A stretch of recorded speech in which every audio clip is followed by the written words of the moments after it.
السلام عليكم ورحمة الله وبركاته. أنا الدكتور إبراهيم عمر العقيل، أخصائي الأمراض الصدرية والأمراض الباطنية. سنتحدث عن عن السعال التحسسي وعلاجه.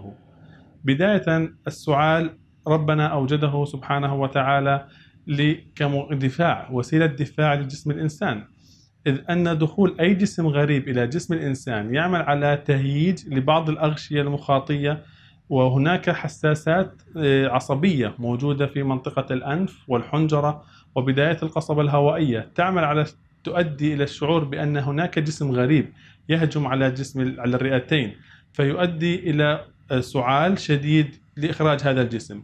ولكن أحيانا يؤدي وجود جسم غريب أو تعرض الإنسان لمهيجات خارجية مثل الأغبرة، حبوب الطلع واللقاح، بعض الالتهابات سواء بكتيرية أو فيروسية للجهاز التنفسي، أو تعرض لروائح قوية وروائح لاذعة، يؤدي ذلك إلى تهيج للقصبات الهوائية، ويؤدي إلى تهيج للنهايات الطرفية المسؤولة عن السعال في القصبات الهوائية، مما يؤدي في النهاية إلى وجود سعال مزمن.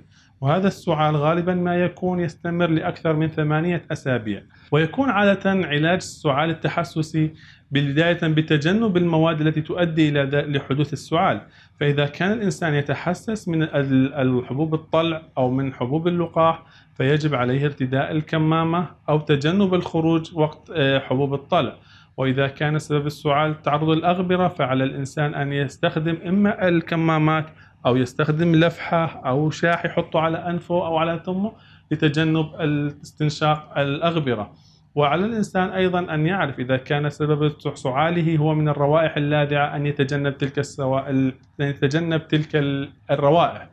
بالإضافة إلى ذلك، هناك بعض الأدوية التي تستخدم لعلاج السعال التحسسي، مثل أدوية مضادة الاحتقانات التي تصيب الجهاز التنفس العلوي، وهناك الأدوية مضادات الهستامين، بالإضافة إلى استخدام مادة الكورتيزون أو الاسترويديات، إما عن طريق البخاخات سواء كانت بخاخات للرئتين أو بخاخات للأنف وللجهاز التنفس العلوي.